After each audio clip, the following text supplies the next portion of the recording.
forget, and then that would be. I like her voice. Recording in progress. It sounds so very civilized, quite unlike the GPS lady. If you make a wrong turn, you can just kind of you can't hear the, but you can hear it in her voice, like recalculating. She might, they might as well have like recalculating, you idiot. Um, so this lady's nicer, but yes. So yes, I'm making red carpet looks. That's my next. And so I have, what's kind of nice is I have a few things kind of in my filing cabinets that I can drag back out and look at again. And because my students at FIT somehow think that, okay, once you've done it, you can't use it over. I'm like, no, that's your design. You can run that as many times as you want. So yeah, so I'm there's one particular outfit that I made back in 2004, and it's how I found this place here in New York. So I'm dragging that one back out of the cabinet and having a go at that. So and thankfully I have until end of May to get the manuscript done, because I don't know how much I've told of this whole thing. The CEO of Taunton at the time, it was during the holidays. We were having tea one Sunday afternoon. And I said, it'd be really fun is to do a sewing book with Crazy Bella. And she said, okay. And I just kind of looked at her like, what does that mean? And she said, we'll have our people call you. And that's how it happened. But I had from January 1st to June 1st to get that damn manuscript done. And it was a heavy lift because I had all sorts of other things I was doing at the time.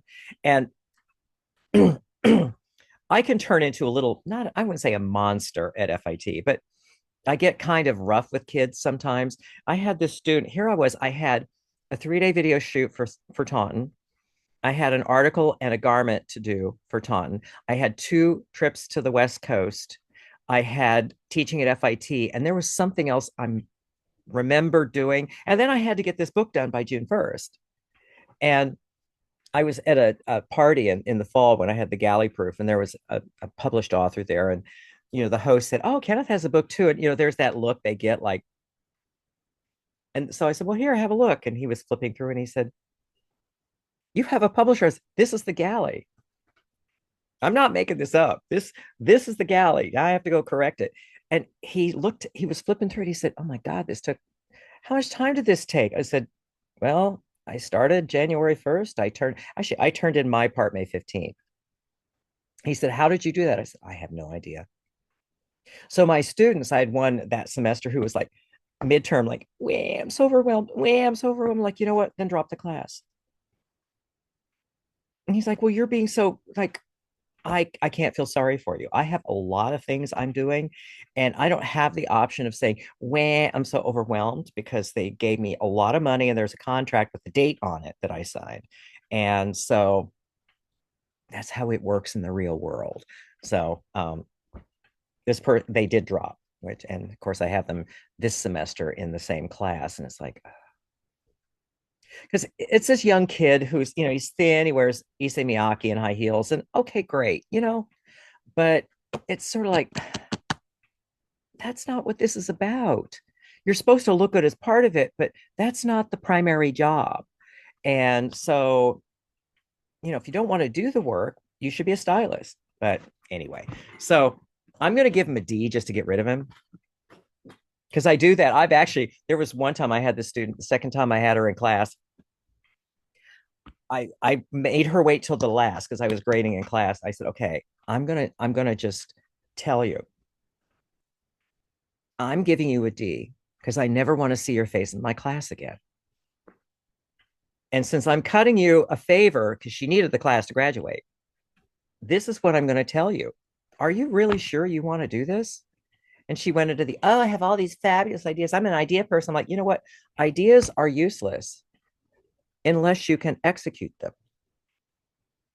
So you might consider styling or fashion journalism or something like that. There are other areas in fashion that you can go into, but if you're going to be in a workroom, if you're going to try to get other people to do your work for you, which is what she was doing. I said, they're going to cut you off at the knees. You won't have any hope of doing anything in this business. So anyway, okay. So today we are making the dual flat pocket. We're doing the pattern making. So I guess before we begin, any questions, thoughts? Don't be shy. Yes, go ahead. Um, are you gonna send us a file for the pocket after today's class, or should we'll learn to draw it ourselves? You're going to learn to draft it yourself. And Perfect. actually, what I will do, if I haven't already, is did I send you the copy of the article in PDF? No, but I have the magazine, so Okay, well, and there is in the magazine there is a link because I think they do have a PDF of the pocket shape that you can download from threadsmagazine.com. But I'll send you all the article on PDF too, so you have it because I just think that's fair. And so and then also the thing is, this is not carved in stone. So if you want a different shape of the pocket, that is entirely up to you. Okay, so other questions before we begin? Kenneth, what was the history about this pocket? Well, let's see. On the back cover, it was a jacket, and I don't have it here. I have it. It's at school. A friend of mine's mother bought this jacket. It was by a company called Eisenberg, which later became more famous for their costume jewelry. Um, her mother bought it probably in the 50s. It has a very 50s kind of new look silhouette, and she just had it. So this friend of mine who reads Threads magazine said, "Would you like it? I'll give it to you if you like it." And I'm that guy. You have something interesting like that, I'll take it. Because see, at FIT in my office, I have about 20 feet of hang bars. So I have, clothing, Wow. and we've used every. There was one time during the pandemic because we had it installed because I had to do a work order, and I came in one day during the pandemic, and I looked up there. It's on two walls, and I looked up, and I could see one of the track things kind of pulling away from the wall, and I thought that's going to be a problem because there's a lot of weight on there. And Hmm. what they did is they used those stupid little plastic hollow wall like sheetrock things, which no. So I went out, I got my power drill, I got some toggle bolts, and went back, and I started taking things off, and the whole thing just went clunk. And so I had to pull all this stuff out. So then I just and I figure, okay, I'm not going to tell anyone I'm doing this because there will be some sort of grievance or something. I will get in trouble for this. So it was a locked door. I had my toggle bolts, I had my power drill, I got it all back up, so it's there. But yeah, someone gives me an interesting garment, I'm going to take it. So I bring these things when I teach my classes. And if I put it on the table, I say to the students, because it really is true, if you know your craft, you're going to have work. But if to learn about clothing, you look at clothing, not pictures of clothing on the internet, as we all know, and you all probably do it. You look at, okay, how deep is that hem? Is that a drop lining? What kind of finishes are those? There's all that stuff that you just kind of take in when you're looking at a garment. And I have students ask me, well, how do you know all this? Like, because I have been looking at clothes for my entire life. So if there's something, if I'm teaching a particular technique, I have a garment or two that I can bring into class and show them in context, because making a sample, for your binder, that's all well and good, but seeing how it's used in real garments, I think is helpful. So that's where this jacket came from, kind of a long story. So, and the thing really was, I had to kind of reverse engineer it a little bit, but it was, it's a nice looking jacket. But if you look at the jacket, I think it's on the inside of the back cover because see, now Taunton has sold and they want the real estate on the back cover for ads, which I think is, but I'm not in charge. So it's on the inside back cover. It's a beautiful garment, but if you really look at it, I tell my students this was fancy ready to wear. This was not couture, but there were bound buttonholes on this thing. It was fully lined. The inside, there was canvas kind of on the peplum on the inside so that it would hold its shape. That was a little rough and ready. I will admit. I was kind of like, okay, it's in a lining, it doesn't exist. But that's where the garment came from. Okay, so pattern making, we're starting with the Barberry jacket. This will work really on any jacket that has a princess seam. Works better if it's a princess seam from the shoulder. But so you don't have to do it on that particular jacket. You can use this idea and you can graft it even on something like a 3-panel jacket. If you're working like a suit coat that has the 3 panels, you can make it work for that as well. So today is the pattern making. Like I said, it's not going to be a long lesson. And so as we're going along, don't be shy about, putting your hand up and asking, because that is why I'm here. So if there are no other questions, well, then we will forge ahead. So the show begins.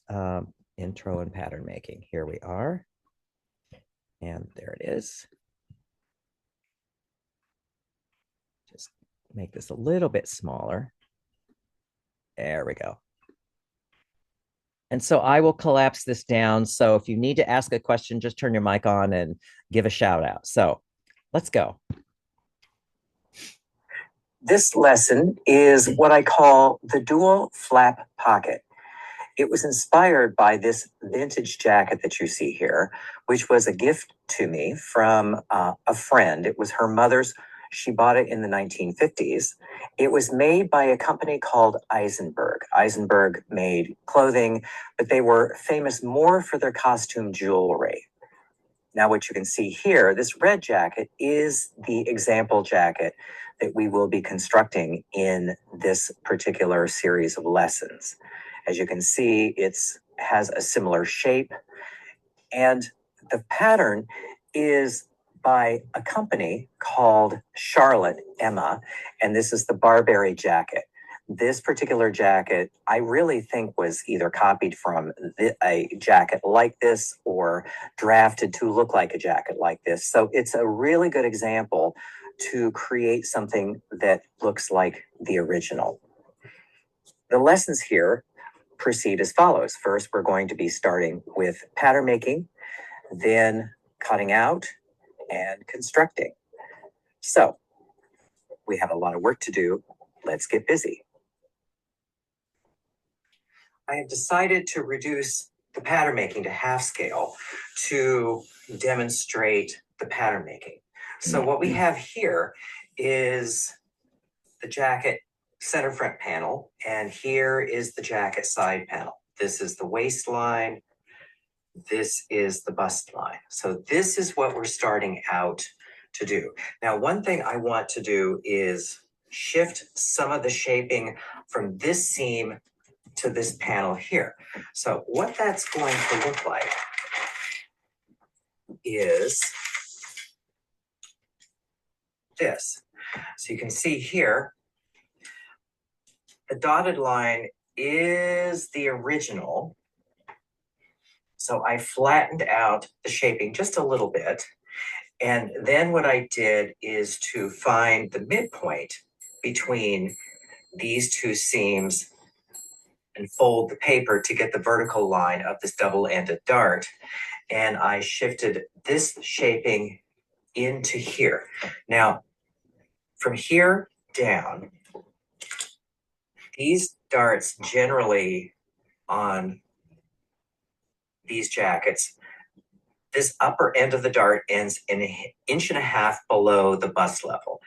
And so this here, this ends up say 3.5 to 4 inches down from the waist. So that's going to give you some numbers. So what we've done here, as you can see, we have transferred a little of the shaping from here to here. So it gives this a little straighter line, which I think is a little more attractive. It also puts the shaping here, so we don't just get rid of it forever.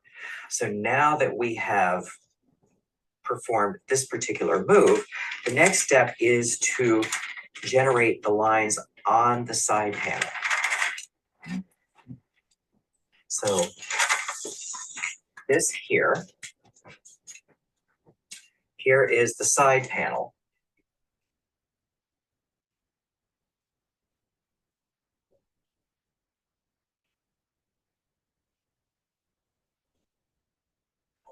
You can see I have the dart that I created in the last step. So for this particular jacket, the opening for the pocket, which is the purple line here, is about 6 inches up from the hem. You can place the opening really anywhere you want, but generally, if you need a distance, if you have a longer jacket, the distance from the waist is roughly 4 inches. So it makes it easy to get your hand into.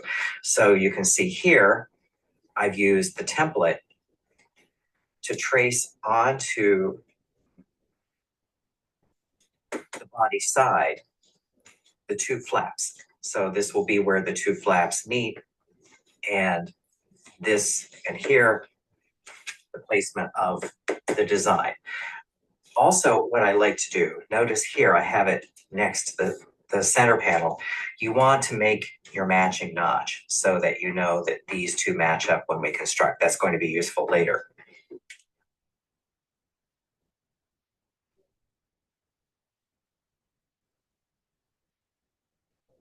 Now looking here, this is about a 1/2 inch or so, can be a little more, a little less, in from the side seam. You don't want these pockets to end up all the way at the seam. It's going to make for too much bulk in here later.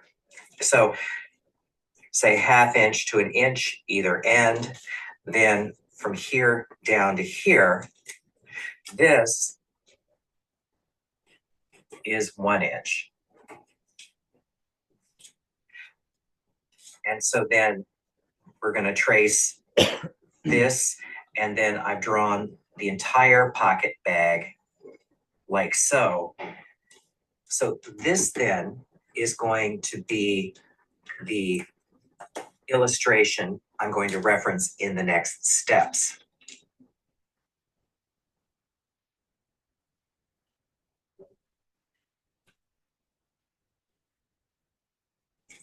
So now you remember this here, this is where we start dividing up this panel into the upper portion and the lower portion. So what you can see here, I have traced off all of this here with this design line, which shows up over here. Then I've traced this off over to here.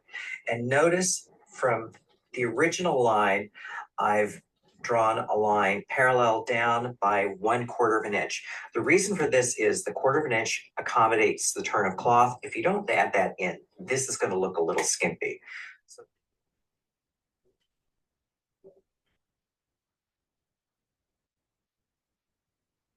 So then this upper flap, we cut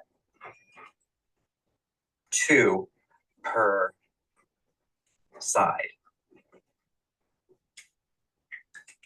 So this flap, cut 2 per side. Then looking down from here, come back and reference here, what I have done is I have traced this whole shape here up to this line and over.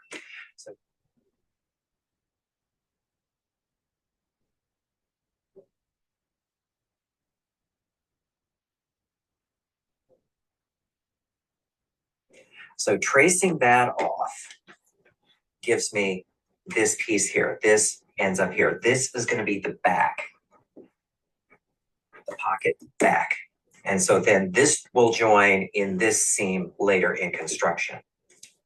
So now referencing the lower half, what I have done here is I have traced off from here down to here, over up to here, the design line itself, this line here and this line here.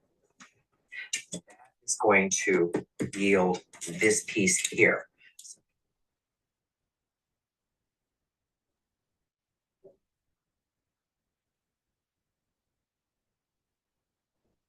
So now, put this aside, because now I'm going to point out that the 1/4 inch turn of cloth that we add here, we also add here for the same reason, because we want both of these flaps to appear symmetrical when we're constructing. Just a little aside here. To generate the two pieces down here, I'm going to get a piece of paper.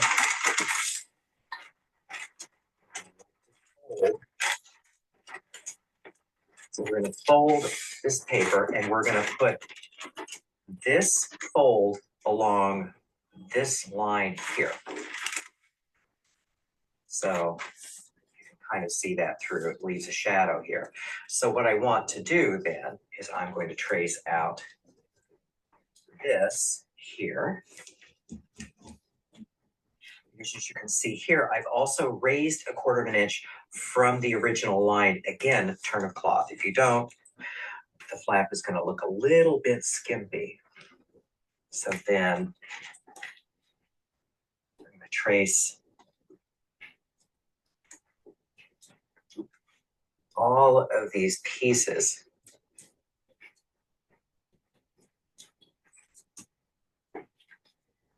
And then this line.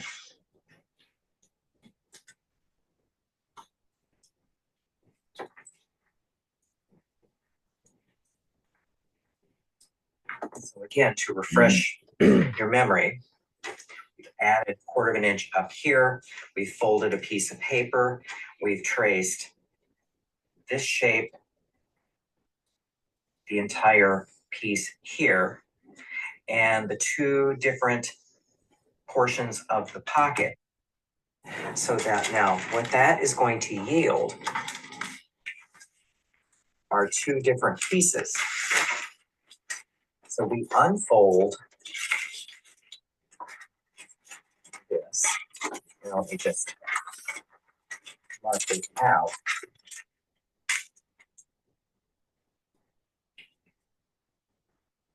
To show you, it's easier to see it all traced out, and then we can come over to here. So that now is going to be the new fold line. So then this is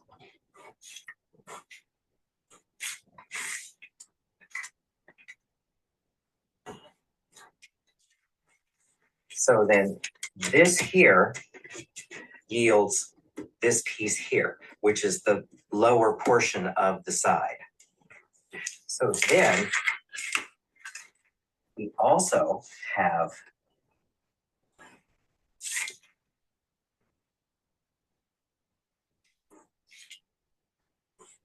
this here, the two pocket pieces.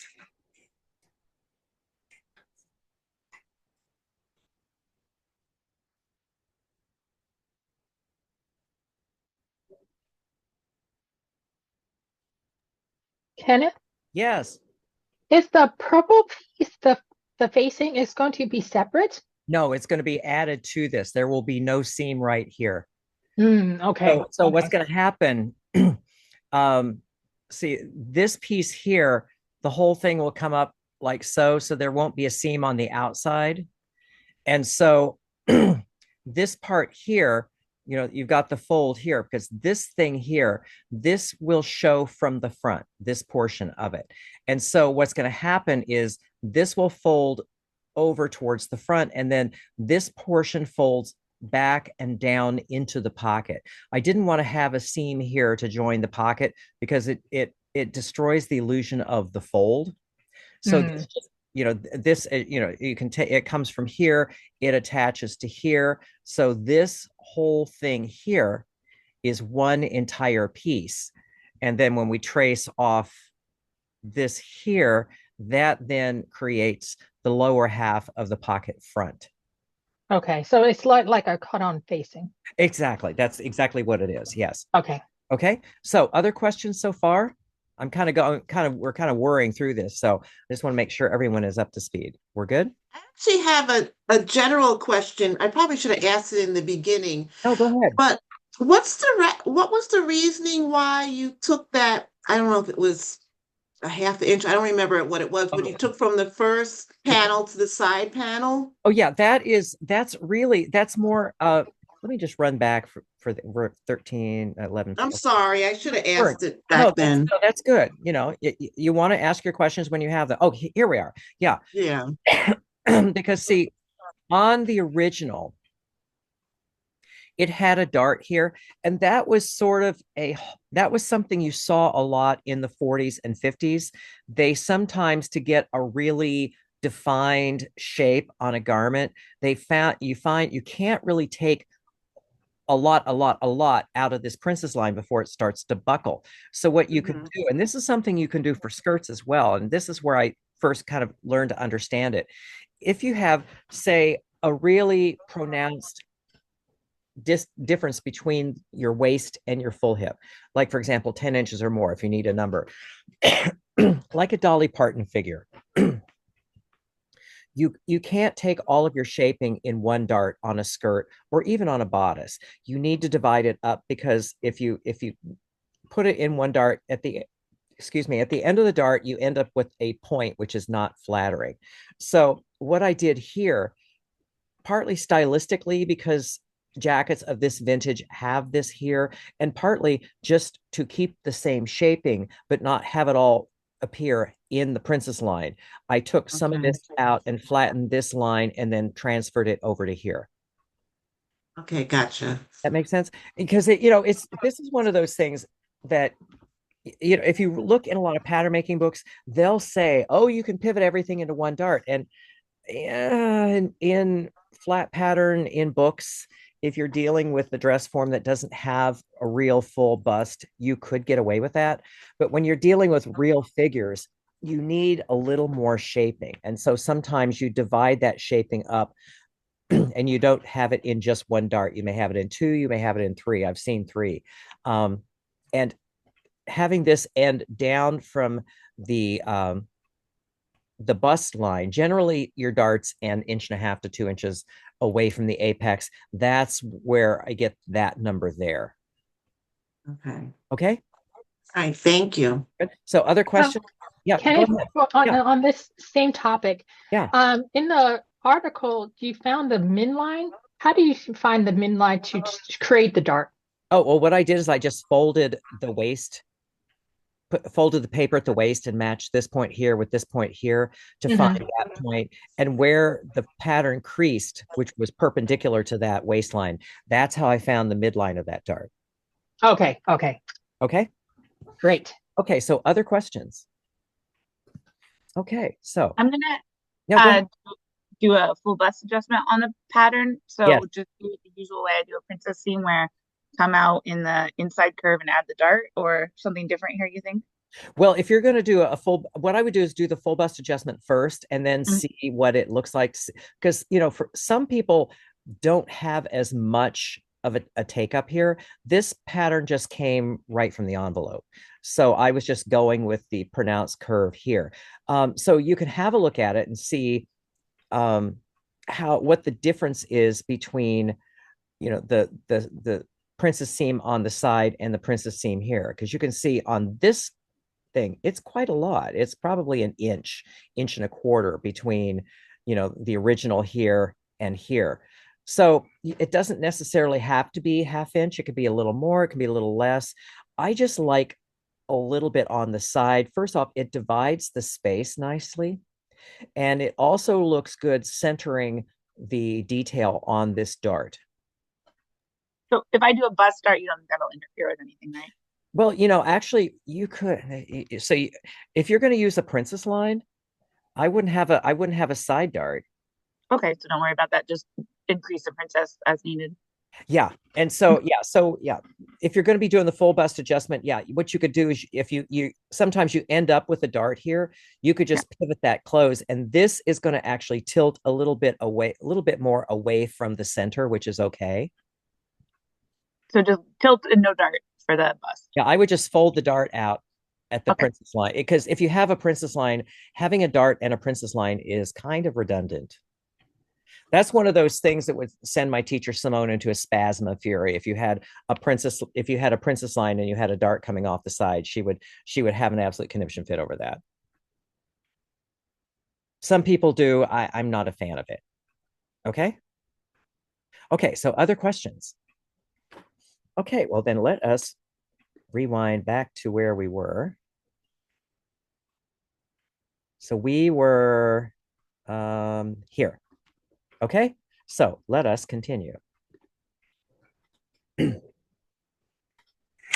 So we then trace out this here with this line and this to here, which is going to generate this portion of the facing for the lower body.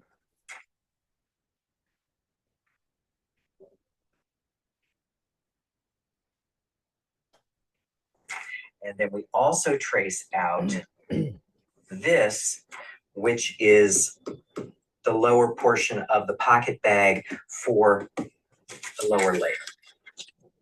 So now let me just show you the different pieces as we have all of the pieces ready. We have the upper body, we have two of the upper flap, we have the pocket back, which we're going to cut from the self fabric, and then generating from the lower part, we have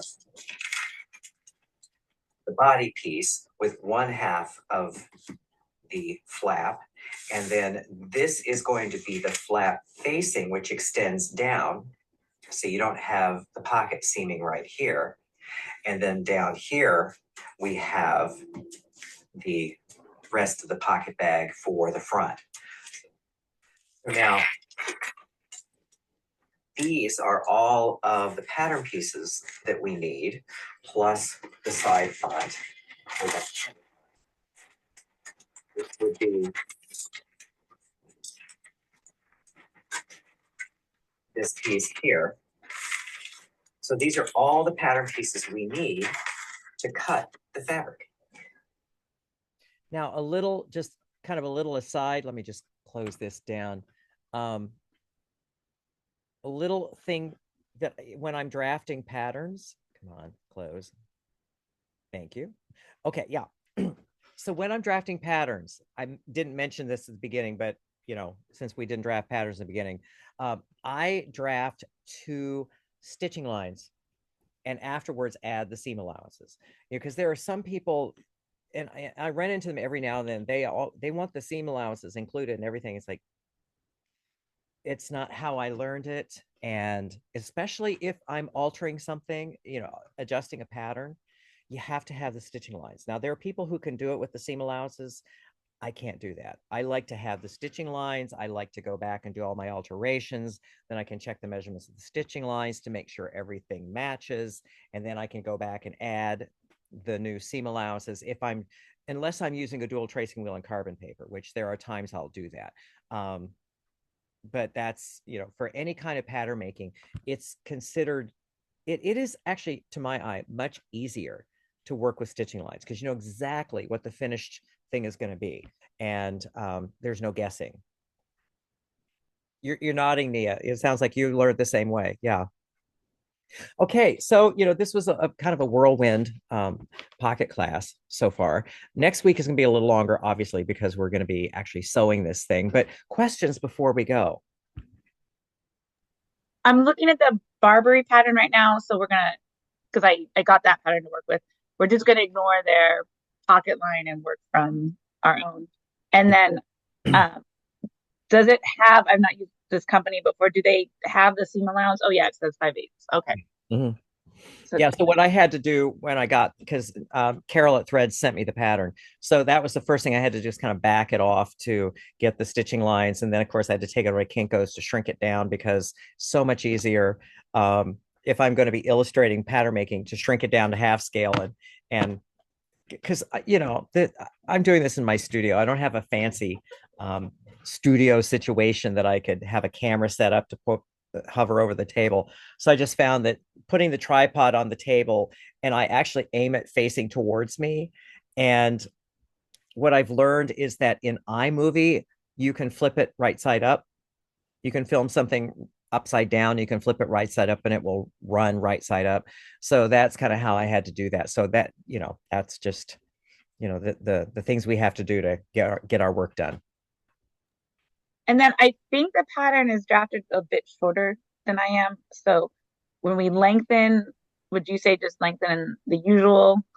Um, Yeah, I would lengthen, but I would check, if you're measuring, check between here and your bust level mhm, and then the bust and the waist, because mhm. there are times that, if it is consistent with you here, you would lengthen it between the bust and the waist. But, there are times depending on how the figure is, proportion, you can add some of the length here and some of the length between the bust and the waist. But Oh, um, okay. since And I can't see your figure, I'm just I'm gonna, I'm short waisted, so I may even just add below the waist. So I'll play around with the pattern.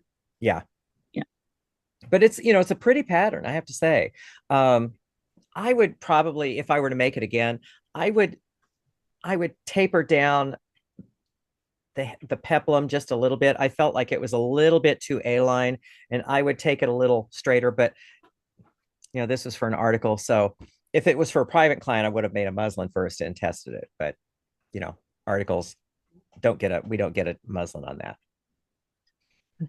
Okay, so other questions, comments, hopes, fears, requests? Any upcoming classes, Kenneth? What's that? Do you have any ideas for upcoming classes for Well, the one what you class I'm thinking, well, actually, oh, I don't know if you saw this, Nia, because I haven't shown this on Instagram. Ooh, That's a pocket. That's See, adorable. this is Yeah. um, this is this is for the winter issue. So I've been kind of keeping it kind of under wraps. Um, when I was, God, 100 years ago, I was with my husband in Palm Springs, and I oh, remember it was 115 out, and we went into this vintage store, and there was this suit from this very fancy boutique in Dayton, Ohio. My husband's from Dayton. And so we did a little research and we found out because my husband's mother or grandma was the first lady fashion director of a fancy department store.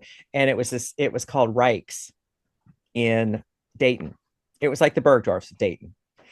And so I found the address and we went in and looked, and he said that this little boutique was like a block from Reich's. So it was in the fancy shopping district at the time. And there was the jacket for the suit, there was the skirt for the suit, which I got rid of. And then there was this coat. And the challenge on this pocket, first off, the fabric was like this thick. But the challenge which I had to solve was, see how nice and thin that edge is? yeah. Not on the original. I don't have the original here. I have the originals. I took that back up to school, but because they kind of folded and stitched everything, and it was like 8 layers. I mean, that was how they could resolve it, but it was like that thick, and it was an interesting idea. And of course, I was kind of casting around for it because Carol was saying, "What are you going to do for the winter issue?" I'm like, "I don't know yet." So Andrew said, "You remember that coat that we bought all those years?" Because it made me break out in heat rash looking at it. It was so thick, um, and just the color, 1955 on the dot, 1955. So that was my that was my challenge was how do you draft? Because this is what's called a swagger collar. It's one of the shawl lapels. So there's, how you define like a shawl lapel, the roll stops somewhere in here, but on a swagger collar, the roll goes all the way down to the hem. Mm-mm. So it's a variant, and there's a way to draft it. So what I show is all of the pattern making and then the construction. Oh, Starting with I think it's called the Jackie pattern. I have it was the pattern we used for the pale blue coat on the spring issue. It was the same kind of a dolman coat. mm, And mm. so one of the things that I show in this class, because one thing, and FIT does it, and it makes me crazy, when they show drafting a dolman, the high neck point, the shoulder point on the front and back matches.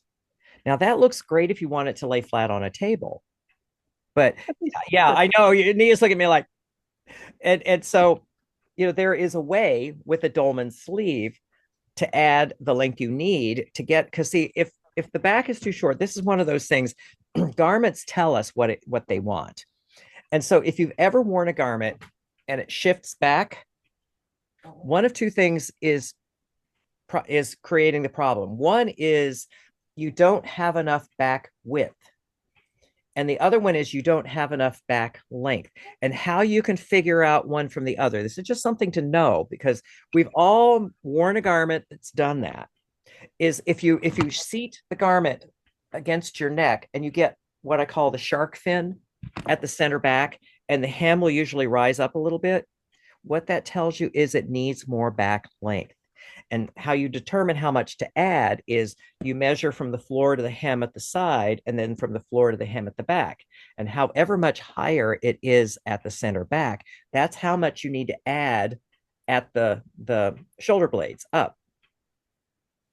But when you're dealing with a dolman where you don't have an armhole, there's another way of doing it. That's one of the things I will be showing. Actually, if you go on YouTube, I put that part of the lesson like as a free access thing. So if you're kind of curious, you can go on my YouTube and have a look at it.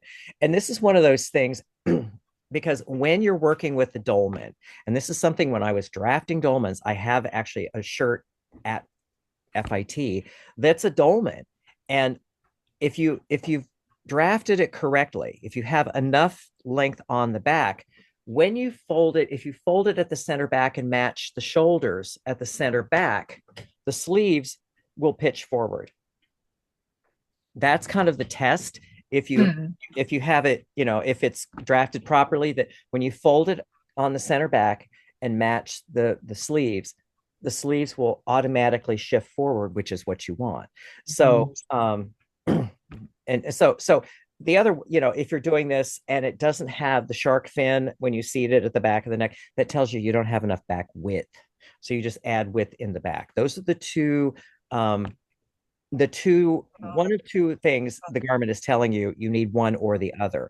And if you have the shark fin, it's back length. If you don't have the shark fin, it's not enough back width. So Oh, that's something that we're going to cover in drafting this, but it's like the pattern making, how, all the different pieces, because this is going to be lined, how you get all the different pieces and how you construct, because what I had to figure out to do on this, which I have to say, when I figured it out, I was like, that's pretty brilliant. Um,